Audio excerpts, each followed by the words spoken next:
compositora, inclusive as gravações que enviei para o prêmio foram de músicas minhas, que fazem parte do meu primeiro disco autoral, que está sendo lançado aos pouquinhos, né? Através de singles, assim, resolvi ir mostrando um pouquinho de cada vez. E eu fiz parte durante 10 anos de um grupo aqui do Rio que chama Grupo Água Viva. Minha filha está aqui. Eu tô com uma bebezinha no colo e a outra curiosa aqui do lado, maiorzinha. Então, o Grupo Água Viva existiu por 10 anos, é um grupo de música instrumental, onde eu participava como cantora, só que, além de canções, eu também atuava junto com um naipe de sopros. Então, foi a partir dali que eu enveredei mais assim para essa estética, né, do jazz, da música instrumental brasileira. E eu participei antes disso, durante 5 anos, da oficina do Itiberê Zuarque, aqui no Rio. Claro, baixista do Hermeto Pascoal. Isso, ele desenvolveu um trabalho incrível aqui e formou muita gente da minha geração, muitos instrumentistas que estão super atuantes hoje em dia, né, pelo Brasil. E ali foi onde eu aprendi mais, né, a questão da improvisação, né, de pensar a voz como um instrumento mesmo, né, e ao mesmo tempo, enquanto está na canção, né, trazer a narrativa, enfim, aquela história que está sendo contada, né. Enfim, eu fiquei sabendo do prêmio por causa da Lívia Nestrovs, que eu tinha visto que ela tinha... Foi campeã ano passado como cantora, inclusive. Isso, e aí quando eu vi anunciando, eu me interessei em ver como que era, eu conheci por causa dela, assim, sabendo que ela tinha ganho também no ano anterior. E aí fiquei super animada, né, eu acho que é muito importante esse tipo de prêmio, dos festivais que existem ainda, né, que muitos foram acabando ao longo, assim, desde 2016 principalmente, né. Então, é importante, né, como resistência dessa música que não está no mainstream, né, que não está tanto nas rádios, que não está... Pelo menos aqui no Rio também é mais difícil ainda, né, esse tipo de, né, esse gênero musical, música instrumental, são poucas casas que recebem esse tipo de música. E então é muito importante, né, eu ter um prêmio como profissionais da música para estar, inclusive, motivando a produção ainda, né, para mostrar o trabalho, ainda mais em tempos de pandemia. Bonitinho, fofo. Muito obrigado. Gostei de uma coisa que você falou que a gente vai debater no futuro aqui no nosso papo, que é quando você fala sobre a diminuição dos espaços e das oportunidades desde 2016, né? Isso tem a ver com sustentabilidade e assim faz parte assim dessa conversa falar sobre a sustentabilidade das nossas atividades, entendeu? Bom, pela ordem agora, eu vou ser obrigado a chamar diretamente de Belo Horizonte, ela e o gato, Carolina Cerdeira. Seja bem-vinda, querida. Como é que você está? Boa tarde para as minhas colegas, para quem está assistindo a gente. Boa tarde, Gustavo. Eu estou ótima na medida do possível, né? O ótimo agora tomou uma outra dimensão, né? Estar ótima é estar com saúde e conseguir ficar em casa. Eu vou responder as mesmas perguntas que a Marcela, então. Não, mas são as mesmas. Nesse momento Eu sou Carolina Cerdeira, eu tenho 32 anos, eu sou natural de Juiz de Fora, interior de Minas, moro aqui em BH há 12 anos. Eu comecei muito cedo a cantar e a descobrir minha relação, minha conexão, meu caminho musical. Desde muito nova eu já era muito apaixonada por bossa nova e por samba jazz, e fui me enveredando por aí cada vez mais e construindo uma história com essa linguagem, com esse universo que é o jazz brasileiro, né? Eu tenho 3 discos e um DVD lançados. Estou produzindo o meu 4º CD em parceria com o selo de jazz de São Paulo, que é a Umbilical Jazz. Que legal! Esse ano ainda. Cheguei aqui porque eu já acompanhava o prêmio há alguns anos, vendo alguns ídolos, né, participarem, serem premiados. E aí, dessa vez, eu falei, não custa nada, né? Vamos tentar, quem sabe? E aí, estou aqui. E aí chegou aqui, né? Exatamente. Essas histórias é que são legais, né? A gente é muito difícil, né? Essa coisa de se expor parece fácil, mas a gente se submeter a tantas etapas de avaliação, né? Seja ela dos próprios colegas, de um pseudo público de todo mundo, e principalmente de um júri assim, super qualificado como o nosso, que inclusive é presidido pelo Menescal. Eu particularmente acho que vale a pena, e foi por isso que eu resolvi fazer lá atrás. E que bom que muitas pessoas, aliás, esse ano nós batemos o recorde de inscritos, de categorias, e espero que a gente também bata o recorde de emoções.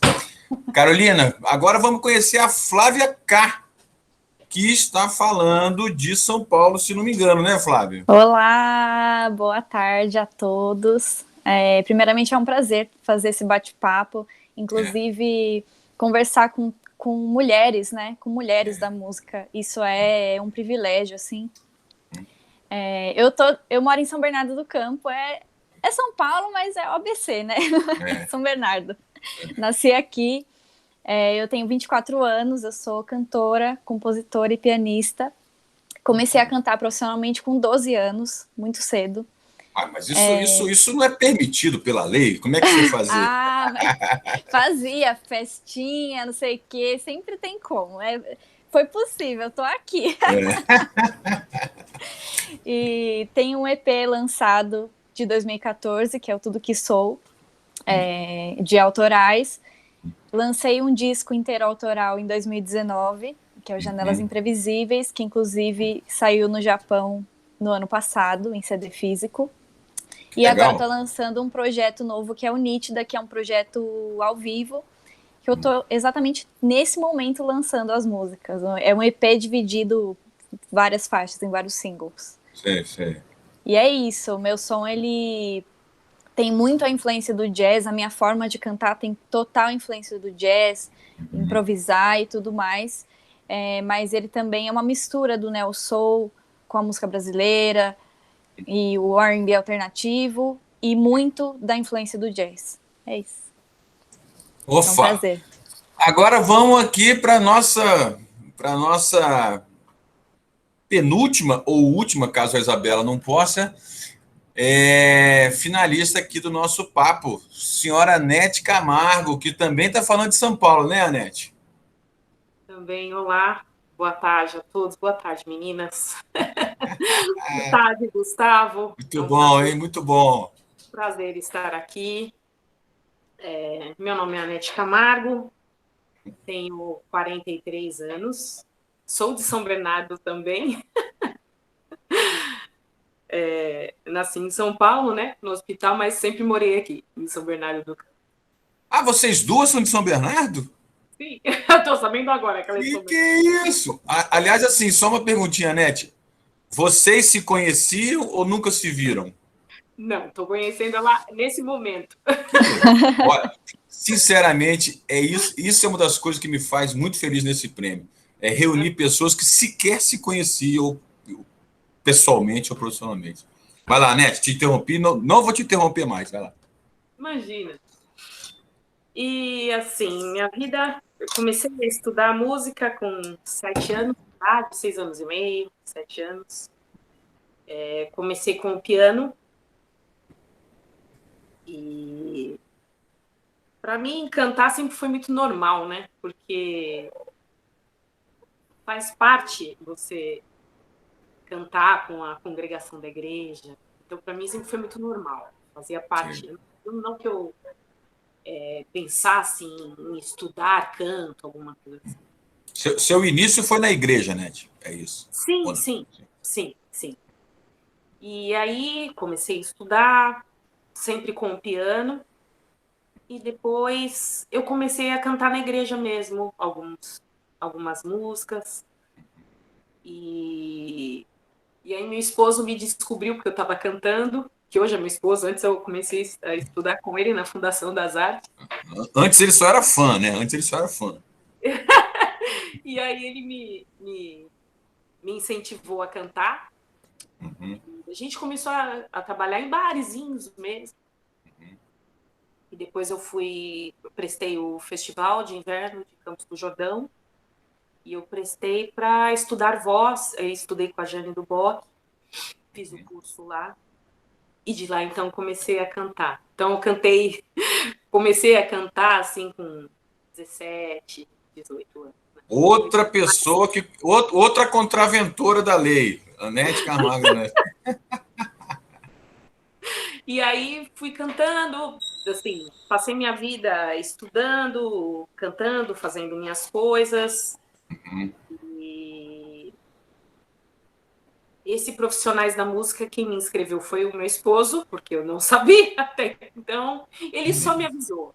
Falou, olha, eu te inscrevi no Profissionais da Música. Eu falei, falei, você tá na lista, você é uma delas. Eu falei, não, tá sério? É verdade. Eu falei, que bom que estou aqui. Então, desculpa dar risada, mas é uma coisa tão louca, né? Que a vida é tão louca que e hoje eu estou aqui com vocês, conhecendo vocês, as meninas, e estou muito feliz. Que legal. E só por, né? Só por estar aqui, já estou muito feliz e grata. E é isso. Olha, desculpa. Terminando o disco da Tânia Maria, o projeto da Tânia Maria. A Tânia Maria morava em Brasília, né, Nete? Agora ela está em São Paulo. Na verdade, ela estava na França e depois ela veio para cá, está morando com a irmã dela, né? E começamos esse projeto em 2018 e estamos gravando agora. Aliás, acabamos de gravar agora todo aquele processo de capa e tal. Sim. E terminamos essa semana, terça-feira. Masterização e tal, e agora tem que ter capa, essas coisas. E vamos que vamos, né? Vamos que vamos.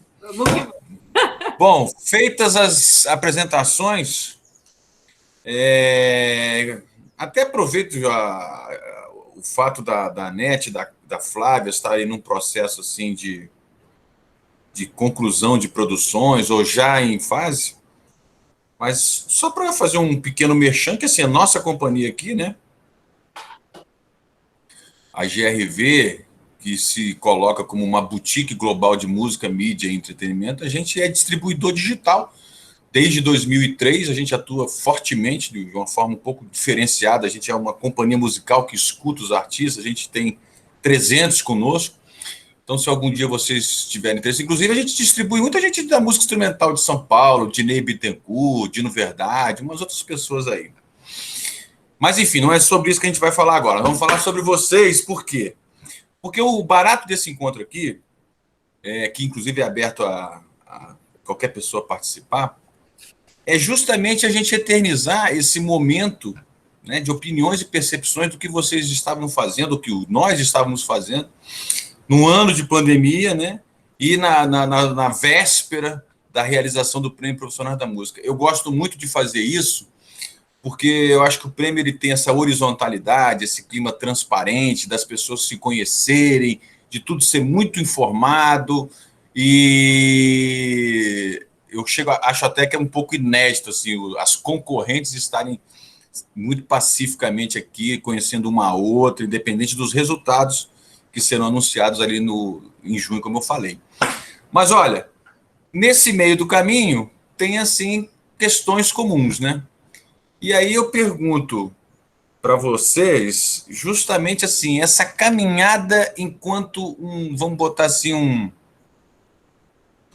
não vamos botar que é um gênero elitizado, mas não deixa de ser uma coisa sofisticada, né? São públicos reduzidos ou públicos muito específicos, os que acompanham trabalhos sofisticados ou pouco populares, né, como vocês, principalmente na era da ditadura do like, né, digamos assim, ou da uberização dos conteúdos, sei lá, estou aqui filosofando. Então eu queria que vocês dissessem assim, um pouco assim, como essa sustentabilidade, ser uma cantora de um gênero específico num momento em que predominantemente, como a Marcela falou, os espaços caíram, as oportunidades caíram, e o mundo digital ele é muito do descartável, né? Assim, ele predomina os 15 segundos, ao invés de ouvir, contemplar, né? Saborear e degustar. Marcela, não sei se a minha pergunta foi muito ampla, mas eu acho que deu para entender, né? Sim. Bom, acho que na minha experiência, assim, especificamente, assim, eu, apesar de acompanhar muitas carreiras, muitas amigas, né, faço parte de um coletivo que fomenta também a produção de mulheres na música, mas falando, vou primeiro falar da minha experiência e depois como eu vejo as pessoas fazendo, assim. Primeira coisa é não ligar muito para essa questão dos likes, né? Porque para você alcançar muitas pessoas, né, você tem que estar muito na rede, trabalhando muito em cima disso, né? Não é uma coisa que vai acontecer, assim. E eu tenho, assim, uma filha vai fazer 7 anos. Tive uma bebezinha ano passado.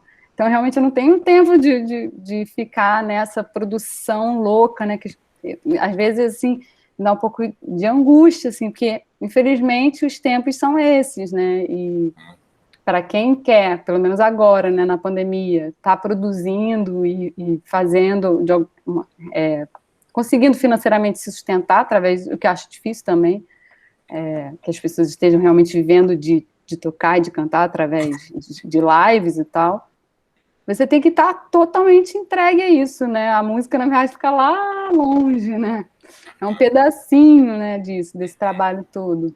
Eu abri mão disso e estou, assim, sem pressa, acabando, finalizando as músicas, lançando de uma a uma, que eu acho que às vezes ajuda a dar mais visibilidade, em vez de chegar a lançar o disco inteiro, né? É difícil, exatamente como você falou, né? O tipo de música, assim, que requer, assim, você escutar, né, aqueles velhos tempos, assim, eu comprava um disco, eu ficava ouvindo o disco, assim, com maior atenção, milhões de vezes repetia. Imagina, hoje em dia, se alguém, né, é muito difícil, assim, alguém fazer isso. Eu passo, assim, com os discos dos meus amigos, né, pessoas que eu admiro, enfim, aí eu gosto de ouvir o disco inteiro, mas é muito difícil chegar e ouvir um disco inteiro de uma pessoa que eu não conheço, a não ser que tenha alguma coisa que me chame muita atenção, né. Então, assim, foi assim que eu venho trabalhando, sabe? Um trabalho, assim, quase que feito para uma realização mesmo, profissional, enfim, para carreira, porque eu vivo de dar aula e no momento eu estou fazendo um doutorado, sou bolsista também, como pesquisadora. Então, Doutorado em quê, Marcelo? em musicologia e etnografia das práticas musicais, eu estou escrevendo sobre 3 coletivos de mulheres compositoras. Que Aí vou legal, falar hein? um pouco das práticas, como elas se organizam, e vou analisar as músicas também e as vozes, Maneiro. especificamente. Aí, enfim, e agora eu vejo assim que as pessoas que estão mais atuantes, elas estão o tempo inteiro, né? Fazendo divulgação, fazendo vídeo, tirando foto. É um trabalho assim, maluco, louco. Quer dizer, você vira muito mais um ator, né, das redes do que necessariamente do... Assim, não digo vocês, né, mas assim, Uhum. a gente percebe assim que tem essa predominância, né, e que de uma certa forma assim diminui a relevância do conteúdo, né? A impressão que eu tenho é que nós estamos perdendo a noção da relevância do conteúdo. Essa é a impressão que eu tenho. E fora que também as pessoas se desdobram editando filmes, fazendo filme, né? O músico hoje em dia tem que saber editar um vídeo, fazer uma filipeta, um flyer, né? Para a quantidade que é a demanda, né? Se não souber fazer, vai fazer. Não tem como ficar pagando alguém para fazer isso o tempo inteiro, né?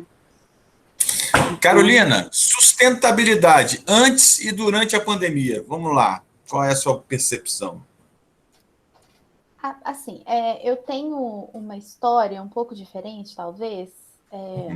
Opa, histórias diferentes é tudo que a gente precisa nessa tarde de hoje. Vai lá. Eu também sempre trabalhei com produção. Eu sou sócia de uma produtora aqui em BH, então sempre tive essa relação com a produção, né? Esse olhar de produção, enfim. Pode falar o nome da produtora? chama Bebop Produções. Ah, legal. E o que a Bebop Produções faz, Potani? Tem que saber isso aí, ué. A Bebop trabalha com gestão de algumas carreiras, poucas carreiras artísticas, as 4 carreiras, entre elas a minha, tem essa relação, né, com o jazz, tem o jazz como ingrediente, e a gente trabalha principalmente com elaboração e gestão de projetos de lei de incentivo. Então, por já ter essa relação com os projetos, com essa coisa dos editais, e eu consegui, de alguma maneira que não é a ideal, né? Porque eu entendo que a gente que trabalha com um mercado de nicho, né, que é muito específico e que é pequeno no Brasil, manter a sustentabilidade da nossa carreira é um desafio diário, assim, não tem uma receita, a gente não consegue manter, né? Tipo, é um trabalho diário. A gente tem que inventar coisas, a pandemia chegou, a gente tem que virar produtor de conteúdo, como a Marcelo falou, a gente tem que aprender a editar vídeo e a tirar foto, enfim, se fazer presente, né? Como eu sempre tive essa relação, eu sempre tive uma relação de gestão da minha carreira um pouco mais aprofundada, assim, de gestão financeira, de planejamento, que não dá certo, né? Assim, não funciona 100%, porque o mercado muda o tempo inteiro, e aí vem a pandemia e mudou tudo. Mas eu conseguia me organizar um pouco melhor por causa dos editais. Agora, com a pandemia, eles diminuíram um pouco, então eu comecei a dar aula e fiz algumas lives, e realmente a gente faz live para poder manter a relação com o público, né? Poder manter a conexão com o nosso público, porque não monetiza, né, o trabalho do jeito que a gente precisa. Não rende nada, né? Não rende nada. Assim, eu enxergo essa pressão toda do ter que ir para o online, estar no digital e ter curtidas e engajamento e novidades todo dia. No início, isso me deixou um pouco louca, assim, sabe? Nossa, vou ter que dar meu jeito, vou ter que fazer. Acho que isso deve ter acontecido com todo mundo, né? E acontece com algumas pessoas ainda. A gente fica um pouco refém dessa nova realidade. Mas tenho entendido cada vez mais que o mais importante é o tipo de conexão que a gente cria com as pessoas que gostam do nosso trabalho, né? Não interessa se são 10 mil pessoas ou se são 100 pessoas. O importante é criar uma conexão com elas e manter uma relação honesta, né? O meu tempo é esse, eu dou conta de produzir isso de conteúdo de verdade, né? Eu não vou virar uma máquina de marketing digital só porque a gente está na pandemia. E o público sabe, né? A gente também sabe, né? A gente continua gostando dos nossos ídolos, independente de quantos vídeos eles postam no Instagram, né? A nossa relação de fã, ela inclusive se alimenta por essa verdade, né? De ver a humanidade no outro, assim, fulano também não tá dando conta aqui de fingir que tá tudo maravilhoso. Então, assim, tenho tentado encontrar esse meu tempo de hoje eu vou produzir, hoje eu vou gravar um vídeo novo, hoje eu vou compor uma coisa nova, de me escutar mais, e acaba que quem está do outro lado, assim, da tela, entende que é de verdade o que está acontecendo. Agora, financeiramente, se alguém souber como tornar as nossas carreiras sustentáveis, eu aceito a fórmula. Olha, o que eu acho sobre o que você falou são 3 coisas. Primeiro, que essa fórmula aí tá todo mundo procurando, né? E assim, tem gente que já desistiu de procurar porque já sabe que não dá, né? A outra coisa que eu acho que você falou muito interessante também é o seguinte: uma coisa é você conversar com o seu público, outra coisa é você ficar jogando para a galega, para geral aí, para ver se alguém acha. Eu também acho que são 2 caminhos muito diferentes. Eu também acho que a gente tem que falar com quem está afim de ouvir a gente e manter essa galera conectada. E sobre os editais, né, segundo o sujeito que mora aqui a 3 quilômetros de mim, em Brasília, se fizer lockdown, acabou a Rouanet, né? Ainda tem mais essa, né?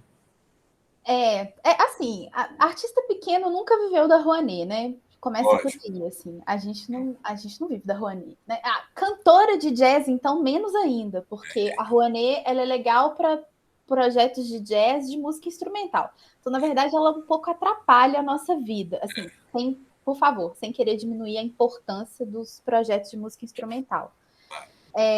Mas existem vários festivais de jazz, por exemplo, no Brasil, que são aprovados e captados na Rouanet, no artigo 18, e aí eles não podem incluir os nossos trabalhos na programação, porque o nosso trabalho é cantado. Exatamente. Aí não tem o 100%, né? Exatamente. Então, a gente, assim, eu, pelo menos, nunca tive essa relação com a Rouanet. Eu acho que o que é mais interessante, falando de viabilidade, de sustentabilidade, de estar ao alcance, são os editais municipais, estaduais e os editais de empresa privada, né? Exatamente. Flávia, e aí em São Bernardo do Campo? Como é que você se comportou um pouco antes e durante aí essa pandemia no que se refere à continuidade da sua carreira?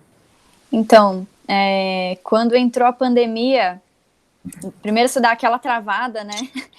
Mas depois eu comecei a trabalhar mais nas minhas redes e gerar mais conteúdo, é aquela coisa. E é o que as meninas falaram, você começa a se sentir um pouco refém disso, né? Acho que todo artista independente tá começando a se sentir assim, porque a gente não tem onde tocar agora, já quase não tinha antes onde tocar, né? Antes da pandemia, e agora, obviamente, é impossível tocar. Então a gente acaba ficando um pouco refém das redes. E a sensação que eu tenho é que quanto mais a gente posta, mais as pessoas querem que a gente poste. É um trabalho eterno. E vai sobrando cada vez menos tempo pra gente fazer música, né? Pra gente se dedicar a compor, pra gente gravar, pra gente fazer música, no geral, né?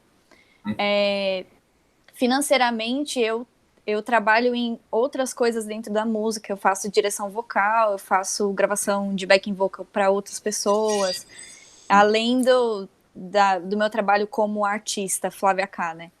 Então, esses outros trabalhos que eu faço para estúdios, para produtores e tal, é o que tem me ajudado mais nesse tempo todo, assim, na verdade.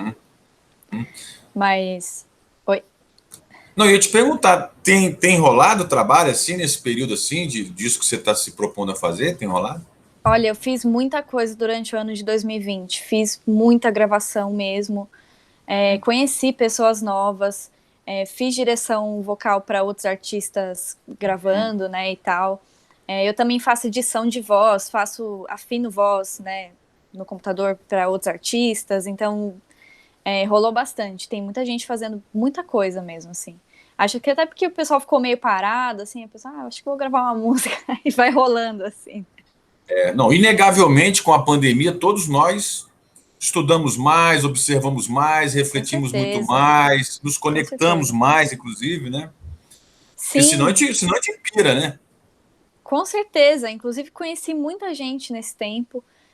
Colaborei com muita gente nesse ano de 2020. Muito mais do que nos outros anos, assim, para ser sincera. Então, assim, foi uma coisa estranha, mas ao mesmo tempo foi bom nesse sentido, sabe? Ô Flávio, só para finalizar, não é muito meu departamento, mas o seu cabelo, você diria que ele está na cor de arco-íris? Basicamente. Então tá bom. Anete, e você, querida? E é interessante aqui que nós temos aqui várias regiões, várias gerações, né? E dá uma riqueza na conversa, né? E você, Anete, como foi para você esse pré-pandemia e essa pandemia no que se refere à manutenção da sua carreira? Já sabemos que temos aí um disco, né? Que em breve será lançado. Mas o que mais aí você observou e fez para manter a sanidade, né? Foi complicado. Foi complicado porque, assim, eu sempre toquei, né? Trabalhei cantando, tocando, né? Sempre, sempre. Seu único trabalho sempre foi... Então aí as coisas mudaram um pouco. Eu estava dando aula, aí engraçado, também teve algumas pessoas que desistiram, olha, porque eu não tenho condições de pagar, também vou parar e tal, e ficou aquela situação. Mas depois entraram outras também, né? Então, assim, as coisas começam né? E eu comecei a fazer algumas lives, fiz algumas lives, Aliás, bastante. Fiz algumas, não, fiz bastante. Estou lembrando aqui. E comecei a compor também, porque você precisa produzir, né? Eu tinha poucas composições, e aí eu comecei a compor mais. Também trabalhei com algumas gravações, mas não fiz muitas, não. Fiz algumas gravações, fiz algumas partituras que me pediram, fui fazendo essas coisas, né? E sempre aparece algum trabalho que vai segurando a onda, mas na verdade é mais a nossa família que nos ajudou, assim, na parte financeira mesmo, nos ajudou bastante mesmo, e ainda está, né? E aí começou em novembro, né? Eu comecei com alguns trabalhos que eu tinha mais, assim, aí já caiu de novo. Então é Ah, complicado. você voltou para o ao vivo, é isso? Voltei para alguns trabalhos, eu voltei ao vivo e aí depois também já fim. Então, assim, é complicado mesmo. Trabalhei bastante nas redes sociais fazendo os vídeos. É complicado mesmo, é o que as meninas falaram. Você fica refém realmente, você tem que produzir mais, e quanto mais você precisa fazer mais, então o tempo fica menor para a gente trabalhar mesmo na música, no nosso trabalho. Mas é o que estamos passando e a gente. É uma transição, né? Eu acho que é uma transição que a gente tem que passar e a gente vai se adequando, né? Sei lá, às vezes dói mais, às vezes dói menos, mas a gente acaba chegando na trilha e aí depois começa a ficar tudo normal, né? Não tem jeito, não tem jeito. E assim, as dificuldades também nos ajudam a crescer. É lógico. Eu nunca imaginei que eu poderia colocar letra nas minhas músicas. Eu coloquei, entendeu? Então, assim, por quê? Porque hoje não tem condições de eu pagar um Vitor Martins para mim para fazer letra, ou mandar alguém fazer. Impossível, né? Ou então, olha, faz para mim, eu quero, preciso de tantas músicas. Hoje não dá, hoje você tem que se virar, né? Nossa, preciso de alguém que faça os arranjos para mim. Parou. Hoje somos nós que fazemos tudo, né? Então, hoje não tem mais essa. Parou, a gente tem. Você é um artista e vai ter que ser total. Você que vai se produzir, você que vai fazer suas músicas, você é isso, você que vai ter que se maquiar. Você fala assim, nossa, você tem uma maquiadora? Imagina! Eu tenho que mais Sara, nunca, jamais. Você tem, agora Entende? você tem o aplicativo, né? Você tem o aplicativo. Entendeu? As coisas mudaram. Ah, não, tem que ter um cabelo. Não, você que vai escolher sua roupa, tal, você que vai fazer seu set. E é isso aí, sabe? O produtor é meu esposo, que me ajuda a fazer as coisas e que tá comigo e que vive isso, sabe? E é isso, né? A gente tem que as duras penas, né? Mas é assim, é assim. Você sabe, Anete, que isso que você falou é tão verdadeiro que eu acho que a pandemia acabou antecipando processos, né? A gente, de repente, possivelmente estaria, no momento, passaria por esse processo de digitalização, de uma compreensão do todo assim maior, mas eu acho que essa pandemia ela antecipou, ela fez com que a gente se obrigasse a entrar nas coisas com mais rapidez. Isso é tão verdade que até a pandemia, do dia 16 de março até o final do ano passado, eu fui procurado por 300 artistas para fazer distribuição de música. E eles começaram a me procurar, além da gente botar as coisas para serem vendidas, eles começaram a procurar de uma outra forma. Eles não queriam só distribuir, eles queriam entender tudo sobre distribuição. E quando eles queriam falar sobre distribuição, eles já vinham com muita informação sobre distribuição. Então, eu acho que é isso que eu queria corroborar aí com vocês. Agora, com relação à coisa que a Marcela falou dos festivais, uma coisa que eu queria que vocês soubessem é o seguinte: não havia essa categoria no Prêmio Profissionais da Música, de jazz e jazz singer, não havia. A gente sempre teve a melhor categoria de blues. Aí depois a gente fez melhores festivais de blues e jazz. Depois a gente fez os melhores festivais de jazz, separados dos de blues. E aí, esse ano, a gente quis, como a gente começou a ver que tinha uma repetição nessa coisa de blues, eu falei, quer saber uma coisa? Eu vou falar melhor artista jazz and blues. Só que melhor artista jazz and blues é uma forçação de barra, porque a gente sabe que são coisas completamente diferentes, né? E aí, quando rolou um volume, aí a gente separou. Mas o meu interesse de chamar a atenção para a cena do jazz é porque aqui em Brasília começou a rolar um fenômeno chamado Buraco do Jazz, que era uma atividade ao ar livre, espontânea, que começou assim com jovens tocando jazz no gramado. Aí, quando viu, eram 50 pessoas, 100 pessoas. 200. Quando viu, já eram 10 mil pessoas. O que aconteceu, na opinião de vocês, com essa coisa do jazz de uns tempos para cá? Porque ela parece que virou um caminho, né? Um caminho profissional, como, sei lá, há pouco tempo atrás ele não era tão popularizado, pelo menos aqui em Brasília, né? E nas cenas de vocês? Marcela! Oi. Então, aqui antes da pandemia aconteceu alguma coisa parecida com o Jazz das Minas, que era ali na Lapa. Eu não lembro agora exatamente quais são as mulheres que estão envolvidas, mas sei que a Maíra Freitas está nesse grupo. E acho que começou um pouco assim também. Começaram a tocar, não era exatamente na rua, assim, num lugar. Era num bar, eu acho. E aí, é porque como eu tô com filha e tal, eu nunca fui. Mas sempre escuto falar e estava com maior curiosidade para conhecer. E aí foi isso, assim, foi crescendo e virou, assim, um acontecimento também, assim, todo mundo falando, fica cheio também. Eu acho que isso, assim, de estar na rua e das pessoas estarem conversando e bebendo, né, acabou que talvez tenha sido também um atrativo, assim, digamos, né, quase como um festival ao ar livre, né, diferente de você ir para um lugar só para ouvir quietinho, né, que é mais, assim, a história do jazz é mais essa, de você ouvir, né, entrar na música, né, eu acho que foi caminhando para outro lugar de escuta, assim. Isso que você está falando, só para melhorar minha pergunta, realmente ganhou as ruas, né? Quer dizer, quando você pega o exemplo da Lapa, a Lapa, quando ela entrou num processo de resgate, ela foi um celeiro de uma nova cena de samba, com a Tereza Cristina e uma série de grupos, né? Por quê? Porque foi para a rua, que reconquistou a rua. E o que eu queria entender é isso, assim, por que o jazz? Né? Por que o jazz, de repente, virou o som da rua? Entendeu? É isso que eu achei louco aqui em Brasília nos últimos 5 anos. Entendeu? E aí tem um exemplo semelhante aí no Rio de Janeiro. E em Minas Gerais, Carol, tô quase te chamando de Carol, viu, Carolina? Pode chamar de Carol.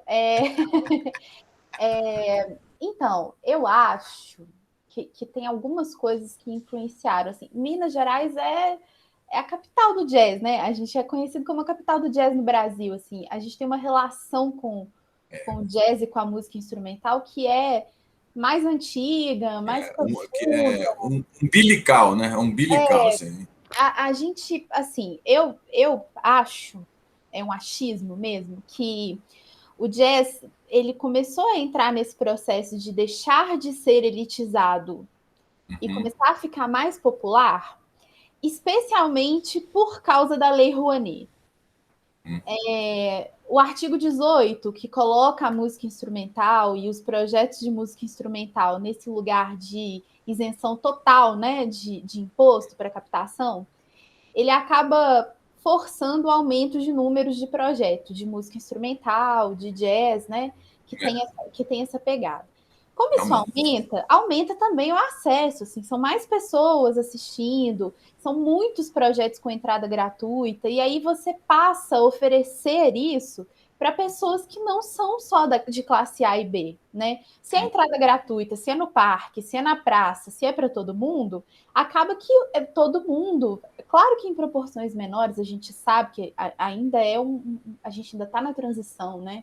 Ainda não é um gênero totalmente popular e conhecido e apreciado por todo mundo, mas eu acho que isso influenciou para popularizar e chegar nesses lugares, nessas pessoas onde não chegava antes. E aí, quando isso começa, pelo menos falando de Minas Gerais, a juventude descobriu o jazz, sabe? A juventude descobriu o quanto é legal improvisar. Mas exatamente, é muito... E aí, eu acho que esse movimento de popularizar e da juventude chegar junto começa a deixar ele mais fluido, assim, começa a criar esses movimentos. E tem um outro lugar, que é o jazz sempre foi um dos gêneros, um dos movimentos mais machistas, né? E conservadores do meio musical, apesar dessa contradição, né? Porque jazz é tão livre, mas a prática sempre foi muito conservadora e machista, né? E nos últimos anos, o número de mulheres instrumentistas e cantoras e compositoras de jazz, de música instrumental, tem aumentado numa proporção muito grande. Isso é verdade, Ainda é pequena, ainda tem muito pouca mulher fazendo, assim, mas tem aumentado numa proporção muito legal. E eu acho que todas essas coisas influenciaram para fazer ele chegar nesses lugares onde ele não chegava antes. Agora você entendeu por que eu abri essa categoria no prêmio, né? Foi exatamente para isso, para deixar muito evidenciado essa pequena, digamos, nesse momento, produção, mas aí, ó, 5 figuras femininas aí com histórias maravilhosas, percepções, muita riqueza. E aí, sabe o que acontece? Quando vem a outra edição do prêmio, normalmente triplica a quantidade de pessoas querendo participar daquilo que até então não existia. Agora, que bacana saber disso. Sua percepção foi sensacional, essa coisa da juventude, né? Botar o jazz como se fosse uma coisa. Eu toco jazz, vou ali no negócio do jazz ali, né? Porque, assim, então o mesmo que estava acontecendo em Brasília estava acontecendo na Lapa e em Belo Horizonte. E estava acontecendo também em São Bernardo do Campo, senhora Flávia K. São Bernardo é meio devagar, a NET vai falar também. Mas, assim, eu concordo totalmente com o que a Carolina falou. Essa era dos editais, que a gente teve uma época de muita riqueza, né? De a gente poder fazer esses editais e dar esse acesso maior para as pessoas. Eu acho que isso ajudou muito. E eu acho também que tem uma influência de fora do Brasil, que são novos artistas do jazz que surgiram. Por exemplo, a Esperanza Spalding, que já é de um pouco antes. O Kamasi Washington, o Robert Glasper, que são pessoas de vertentes do jazz que eu acho que eles deixaram como se o jazz, assim, eles deixaram tipo um novo jazz, uma coisa mais descolada, uma coisa mais atrativa para um público mais jovem. O Thundercat, esses artistas que começaram a aparecer fora do Brasil. E eu acho que isso influencia muito o jazz aqui. E o acesso e a vontade que as pessoas hoje têm de ouvir, de conhecer artistas. Porque eu falo isso porque, assim, antes da pandemia eu fui em vários shows desses caras que eu citei, que eles vieram para São Paulo, e eu fiquei muito impressionada todas as vezes de ver lugares lotados para ouvir aquilo. Então, me caiu uma ficha, assim, de tipo, como que a gente, porque você vai falar com um jornalista, você vai falar com uma rádio, você vai falar com as pessoas não tem espaço pro jazz, não tem espaço pro jazz no Brasil, as pessoas não gostam, é uma coisa ultrapassada. E eu discordo completamente, porque não é possível que eu vi 2 dias do Sesc Pompeia cheio para ver o Kamasi Washington tocar, entendeu? Então não é possível que essas pessoas não existem. Essas pessoas que querem ouvir jazz, elas existem. E eu sinto também que há uma resistência dos veículos de divulgarem nosso jazz autoral aqui do Brasil. Porque não tem veículo também, né? Acabou o veículo, né? Não tem, mas assim, olha, eu vou dar um exemplo. Eu mandei um single que eu lancei no ano passado para uma rádio grande, e eles responderam assim, eu insisti muito para eles tocarem a música, né? Aquele trabalho do artista independente, de ficar, olha, não sei o que, eu lancei. E aí eles responderam assim, olha, a gente achou muito bom, mas a sonoridade é muito jazzística. A gente vai tocar uma vez para fazer um teste, mas olha, não sei se vai manter na programação. E passou já, sei lá, 6, 8 meses que eu recebi esse e-mail, e a música tá tocando na rádio várias vezes por semana. Então, é só uma questão das pessoas abrirem esse espaço sem pensar de, ai, as pessoas não gostam, ou elas não sabem ouvir, ou qualquer coisa assim, sabe? Essa sensação de que o jazz é algo difícil, de que é algo ultrapassado e de que é algo pra gente velha, sabe isso? Então, essa é a minha visão, assim, do que tem acontecido e das minhas próprias experiências com as minhas músicas, né? Legal, Flávia. Agora, o que a gente pode concluir assim é que, assim, no que se refere a veículos, né? Na verdade, a coisa se inverteu. Agora, nós somos o veículo. É o contrário. Anete, então quer dizer, Flávia, que você sai de São Bernardo para ir lá no Sesc Pompeia ver show? Ah, aqui meio que não tem nada. Aqui só volto para dormir na minha cama, acordar e ir para São Paulo. E você, Anete, como é que você percebe aí essa efervescência do jazz nas ruas e na boca da juventude? Olha, aqui eu vi muito a força de jovens, que hoje já não são mais, mas continuam jovens, vai. Mas eu vi muito a força dos instrumentistas fazendo nas ruas, né? Então, assim, eu lembro que eu andava e tinha uma música ali, era muito a força na Teodoro Sampaio, né? Teodoro. Então, ali os bares abriam nos finais de semana, desculpa, bares não, as lojas de instrumentos musicais abriam e eles iam lá tocar, na frente, na rua mesmo. E aquilo lotava. E aquilo foi. Então, assim, sempre tem alguém que briga por um espaço, graças a Deus. Né? E isso foi acontecendo, foi com força, vai 1 ano, vai 2, vai 3, começa a aumentar mais. Então, assim, a gente também tem o nosso lado, né? De trabalho, de insistência e de verdade, né? Com o nosso trabalho, né? De confiança e de acreditar que realmente é possível as pessoas consumirem jazz. É possível, sim, né? E a música, quando ela é boa, ela chega. São pessoas que não querem que o jazz chegue, né? Porque aí faz as pessoas pensarem, né? Então, essa música, quando ela chega e faz as pessoas perceberem, mexerem com a percepção, prestar atenção na letra, pensar, atenção que é uma harmonia diferente, tudo isso é mexer com a percepção. E tem pessoas que não querem isso, né? É muito mais fácil colocar músicas que não faz você pensar e volta para casa. O controle, né? Então, Muito bem. Então, assim, precisa ter essa coisa de você... É engraçado isso, né? É engraçado. Essa força da gente, né? E isso fez... Quando entrou a pandemia, a gente precisou ter mais força.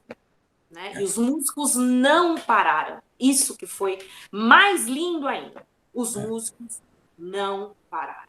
Os músicos produziram, os músicos fizeram lives, os músicos participaram dos projetos. E a gente trabalhou... Olha, eu trabalhei mais na pandemia. E, assim, uma classe a mais atingida, né, o setor cultural, artístico, né, e todo mundo que está ao nosso redor, né, extremamente desassistido, abandonado.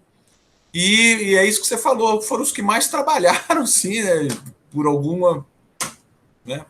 Em São Bernardo, tem pouco mesmo. Santo André tem um pouco mais. São Bernardo é bem pouco, né? Mas tem amigos nossos aqui que lutam muito por isso, né? O Stefano Moliner é um deles, né? Pessoas da prefeitura de São Bernardo lutam sim, né? E eu vejo que teve Música para um Mundo Melhor, nós fizemos no Teatro Elis Regina, eu não lembro o ano, querido, desculpa. Mas foram pessoas. Foram pessoas, e é isso. Lutar para isso, e vamos, e vamos, e vamos. Os teatros precisam nos dar mais apoio, né? Eu vejo que os teatros aqui em São Bernardo estão fechados, não nos apoiam, e assim, é uma briga, sabe? É uma briga. Então, assim, no começo, realmente, não vai muita gente. Então, não espere que com 1 ou 2 ou 10 shows a gente vai conseguir encher, né? As pessoas querem esse resultado imediato e não é assim, né? Porque as pessoas não estão acostumadas com isso. Então, se tem 2, tem 3, depois vem 10, depois vem 15, depois vem 30, depois vem 100. Então, é um processo. E as pessoas não estão com paciência para isso, né? Porque realmente a música aqui, a gente já sabe que está aí, ela tem muito mais, a resposta é mais rápida, né? Você põe ali, né? Enfim. Então, essa resposta que as pessoas querem, elas precisam, porque é um processo, né? As pessoas não estão acostumadas, pelo menos aqui em São Bernardo, vai ter que ser um processo. E as pessoas não estão com paciência. E quando começa a andar, tira. Quando começa, você tá vendo que tá agora. Mas não, acabou. São os ciclos, né? Engraçado isso. Olha só, meninas, são 17 horas e 56 minutos aqui na capital do Brasil. E eu tenho me esforçado, né? Porque a gente está fazendo. Serão 97 lives, porque são 97 categorias de pessoas que se inscreveram, além das 10 categorias de indicações feitas pelos nossos conselhos sensorial, mas que não participam de lives nem coisa nenhuma. Mas, enfim, serão 97 dias. Essa é a 6ª live, né? Para encerrar essa semana. Eu tento me policiar para durar só 1 hora, porque depois a gente passa por um processo de edição, vamos colocar no YouTube do Prêmio para ficar lá registrado e eternizado. Eu tenho uma dificuldade de me policiar, porque assim, a gente vai indo, quando eu vejo, caramba, nossa, é uma coisa melhor do que a outra, mas assim, eu tenho que me policiar, já me pediram isso, principalmente o pessoal que edita os vídeos lá. Ademais, já acordou aí, né, Marcelo? Já tem gente que estava dormindo e acordou. Olha, eu costumo acabar as nossas lives, se vocês me permitem, colhendo de vocês uma frasezinha, só para ficar ali eternizado no nosso Instagram, que é uma frase para a seguinte provocação: ser profissional da música é... Vou pegar aqui, 2 segundos para pensar na resposta, e quando eu contar até 3, né, porque são 2 segundos, aí quando eu contar até 3, Marcela vai dizer: ser profissional da música é... Persistir. Persistir. Deixa eu anotar isso aqui. Senhora Caroline, ser profissional da música é... Ter que se reinventar todos os dias. Opa, essas meninas não são qualquer coisa, não, viu? Ter que se reinventar todos os dias. Muito bem, Carol. Flávia K. Ser profissional da música é... É lutar muito, mas quando a gente ama, vale a pena. Olha, eu tô achando que vocês estão extremamente poéticas, hein? Anete, para finalizar com você, vai lá. Ser profissional da música é... Viver por ela. Viver por ela. Nossa Senhora. Eu não sei nem qual foi a mais profunda, mas eu sei que agora a gente foi de uma forma muito emotiva, né? Muito fundo. Eu tenho muito prazer de fazer isso. Queria, inclusive, assim, que nós sorríssemos para uma foto. Vamos tirar uma foto? Vamos lá. Vou contar até 3, todo mundo sorrindo para o sábado, para 2021, para a música. Vivam vocês!